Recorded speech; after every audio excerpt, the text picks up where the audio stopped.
Olá, amigos do canal Júlio Costa Pé na Estrada. Um bom dia, uma boa tarde, uma boa noite para todos vocês. Gente, eu venho trazer mais informações do mundo dos transportes, né? Tava uma polêmica em Minas Gerais a respeito da Buzer, né? Que é um aplicativo de celular que você pode até andar até 60%, né, de economia. E segundo o site Diário dos Transportes, né, vocês podem estar vendo aí na tela, Justiça libera Buzer para atuar em Minas Gerais. Na sentença, Ricardo Machado Rabelo, juiz federal da 13ª Vara de Minas Gerais, escreve não haver, abre aspas, a menor dúvida de que a Buzer não oferece transporte público como alegam as autoridades impenetradas por meio dos seus prepostos, fecha aspas. A Justiça Federal de Minas Gerais acolheu a liminar em mandado de segurança preventivo impenetrada pela Buzer. A liminar é direcionada a, abre aspas, contra possível ato coatar de superintendente de serviço de transportes de passageiros da Unidade Regional de Minas Gerais da Agência Nacional de Transportes Terrestres, ANTT, do Superintendente de Fiscalização da Unidade Regional de Minas Gerais da ANTT, do Diretor de Fiscalização do Departamento de Edificações e Estradas de Rodagem de Minas Gerais, DR, Minas Gerais, do Gerente de Fiscalização de Transporte e Turismo, Trânsito, do DR Minas Gerais e do Coordenador Regional do DR de Minas e a CRJ Metropolitana de Belo Horizonte. Fecha aspas. Todas essas entidades são assumidas pelo juiz como, abre aspas, autoridades impenetradas, fecha aspas. Ou seja, a liminar é contra possível ato coator que elas possam vir a exercer em relação a Buzer. A liminar, portanto, objetiva, abre aspas, provimento judicial que determina às autoridades impenetradas que se abstenham de criar qualquer óbice, impedir ou interromper as viagens intermediárias pela Buzer, sob o fundamento da prestação clandestina de serviço público ou qualquer outro que explore a regular fiscalização de trânsito e segurança, ficando as autoridades impenetradas advertidas de que deverão fiscalizar as viagens intermediadas pela Buzer, como qualquer outro fretamento contratado por mais tradicionais, fecha aspas. Na sentença, Ricardo Machado Rabelo, juiz federal da 10ª Vara de Minas, escreve, abre aspas, não há a menor dúvida de que a Buzer não oferece transporte público, como alegam as autoridades impenetradas, por meio de seus prepostos. Trata-se, na realidade, de uma empresa de tecnologia que conecta pessoas interessadas em fazer viagens com destino em comum, que se unem em uma plataforma digital mediante prévio cadastramento, e uma vez atingindo o mínimo necessário, o grupo assume o fretamento proposto pela Buzer. Uma vez feita a junção, a ligação entre os interessados e a empresa que irá disponibilizar e fretar o ônibus, a ação da Buzer encerra-se, o fretamento em si é contratado pelo grupo e não pela impenetrante.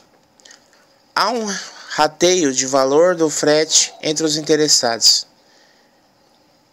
É importante realçar o fato que as empresas que disponibilizam os veículos para o fretamento são empresas autorizadas a funcionar pelo poder público e estão legalmente estabelecidas. São empresas fiscalizadas pelo poder público, o que faz desaparecer por inteiro a alegação ou receio de que a Buzer poderia colocar graciosamente em risco a vida de pessoas. Não há, portanto, na operação do compartilhamento levado a cabo pela Buzer nenhum oferecimento de transportes pela empresa. Sua opção, repita-se, é meramente tecnológica de permitir que as pessoas interessadas em se deslocar para o mesmo destino e façam em grupo por meio de aplicativo. arcando com as despesas mediante fretamento, modalidade de transporte lícito legal. Em nota, a empresa reafirmou a legalidade das atividades exercidas. Abre aspas, a Justiça de Minas Gerais confirmou que o modelo Buser é 100% legal. Essa decisão histórica vai mudar para melhor a vida de todos os mineiros que viajam de ônibus. Fecha aspas. Disse Marcelo Abrita, cofundador e CEO da empresa. Pois é, pessoal, é uma novidade aí, né? A Justiça tinha barrado a Buser de atuar no estado de Minas Gerais e agora está liberado, né? A Justiça aprovou que a empresa vai rodar, né? E vamos às outras informações dos transportes também. Pessoal, a próxima notícia é a seguinte, também no Diário dos Transportes, né? Gilmar Mendes suspende depoimentos sobre propinas envolvendo Jacob Barata. Novamente, o ministro do STF beneficia empresário de ônibus que já teve outras 3 decisões favoráveis de Gilmar Mendes.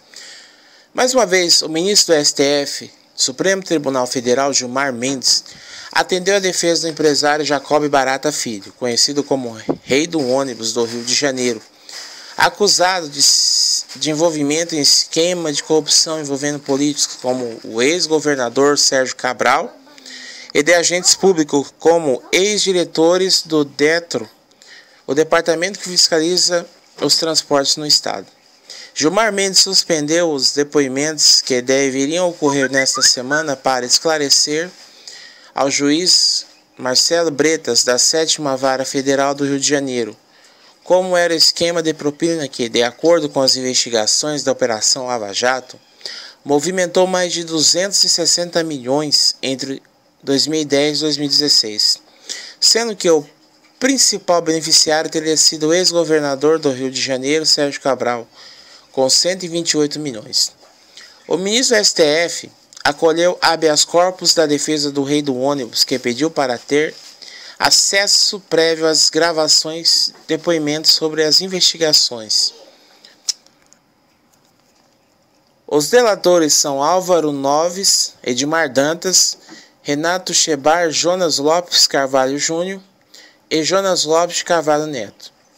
O ministro já havia atendido os pedidos de defesa de Jacob Barata em 3 determinações, que mandou soltar o empresário. Gilmar Mendes, em menos de 24 horas, entre os dias 17 e 18 de agosto de 2017, decidiu pela liberdade do empresário do ônibus.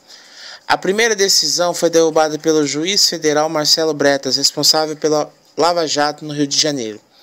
O magistrado expediu novos mandatos de prisão ao empresário, beneficiados por Gilmar. O ministro não derrubou os novos mandamentos. Quando foi preso pela primeira vez em 2 de junho de 2017, Jacob Barata estava prestes para ir para Portugal. A prisão ocorreu dentro do Aeroporto Internacional do Rio de Janeiro, em 14 de novembro de 2017. Barata voltou a ser preso pela Polícia Federal, desta vez na Operação Cadeia Velha, mas foi solto em 1º de dezembro também por Gilmar Mendes. Pois é, pessoal, uma notícia aí, né? Vamos ver se a justiça vai agir certo, se vai apurar os fatos, né? De acordo com as informações, né? E vamos para mais uma notícia rapidinho aqui, né? Sobre a Artesp, né? As empresas estão promovendo uma treta entre a Artesp e as empresas que rodam no estado de São Paulo, né?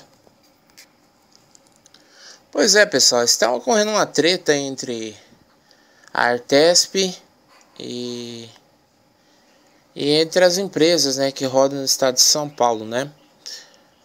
E diz assim a matéria: gente, outra decisão da justiça suspende de novo a licitação da Artesp. Durou poucas horas a retomada das licitações das linhas de ônibus intermunicipais rodoviárias e suburbanas gerenciadas pela Artesp, Agência Reguladora de Serviços Públicos Delegados do Estado de São Paulo. Segundo a agência, uma nova liminar judicial suspendeu certamente novamente. A decisão que suspendeu a licitação é do juiz Evandro Carlos de Oliveira, da 7ª Vara da Fazenda Pública, em favor da empresa Guerinos 600 Transportes S.A.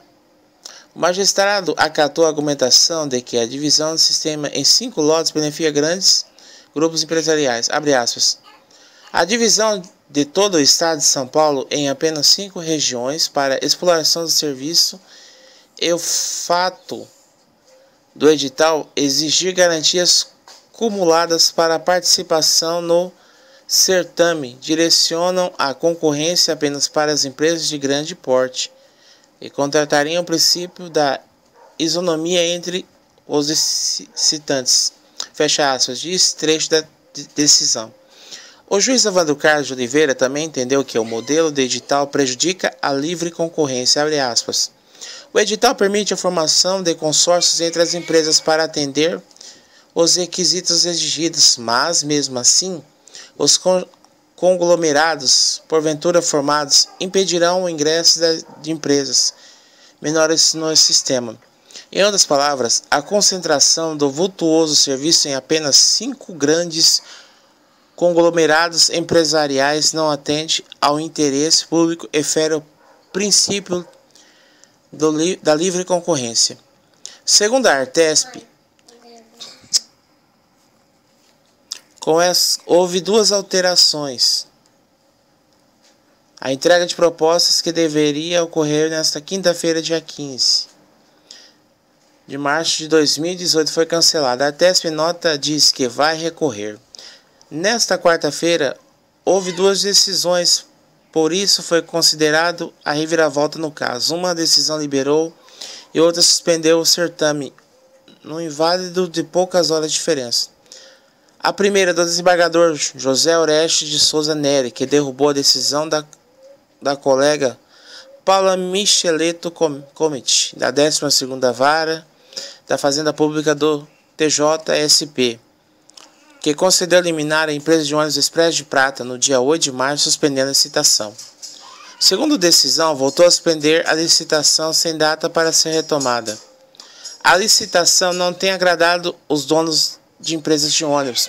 As empresas contestam o que consideram como falta de clareza dos aspectos relacionados à remuneração e investimentos em cada lote e forma proposta pela Artesp para a divisão da rede em áreas operacionais que, segundo as viações, inviabilizam as operações de linha já consolidadas e também dizem que, depois do TCE, Tribunal de Contas do Estado de São Paulo, ter liberado a licitação em 2017 após suspender o certame, não houve audiências públicas para explicar o edital, que ainda de acordo com as companhias de ônibus mudou muito configurado na prática. Entenda um pouquinho, gente, o que está acontecendo. A licitação engloba viagens feitas diariamente por cerca de 300 mil passageiros entre os 645 municípios do estado, com contratados de 15 anos. As vencedoras deverão investir, segundo a Artesp, 2,6 bilhões em ônibus novos e modernização de vendas de passagens, por exemplo. A concorrência dos transportes intermunicipais rodoviários e suburbanos do estado de São Paulo, que atendem a cerca de 300 mil passageiros por dia, promete melhorar os serviços de ônibus, embora ainda é visto como ressalva pelas empresas do setor que ainda não concordam com a divisão do sistema em 5 lotes, além de uma área neutra que compreende a capital paulista e a Grande São Paulo, que já vai ser ponto de partida e chegada de todas as outras operações do estado. Como eu já informou o Diário do Transporte, a Artesp, agência do governo do estado que regula os transportes, estima que durante o tempo de 15 anos de concessão serão realizados investimentos de 2,6 bilhões. A frota de ônibus com o modelo deve cair 14,6% dos atuais 3.461 veículos para 2.956. Cada cidade do estado deve, no mínimo, 2 partidas por dia, nos 2 sentidos para o polo de área de atuação operacional. Já em questão da quilometragem percorrida pelos ônibus, deve ser reduzida em 27%.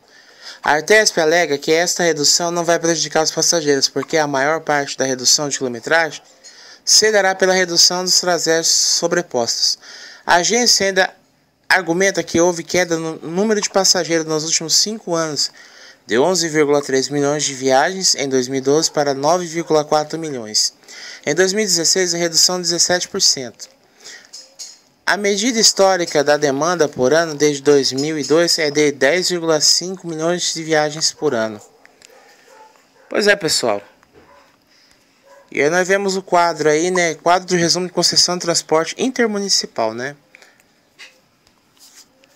Entre as novidades estão a regulamentação da possibilidade de que as empresas fazerem promoções de passagens de cobrança pelo peso excedente de bagagem.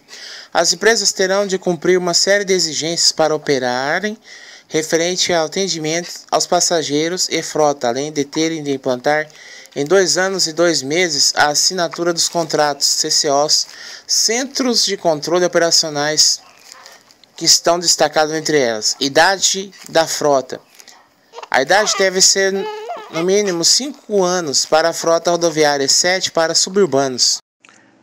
A idade máxima não poderá ser acima de 10 anos.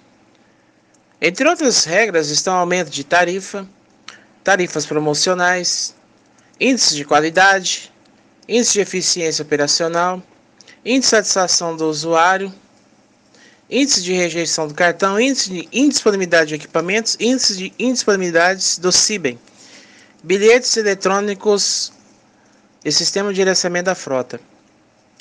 A implantação do CCO, a nova padronização da frota, as vistorias serão feitas pela Artesp também, padronização visual de sites, bilheterias e passagens, certificações ISO 9000 e ISO 14000. Regras para reembolso de bagagens danificadas, cobrança de bagagem extra, reclamações gravadas, entre outros fatores, né, que estão aí para serem discutidas. Gente, os links das informações eu vou estar deixando aí na descrição, tá, para vocês poderem estar analisando, tá bom? Um abraço e até mais.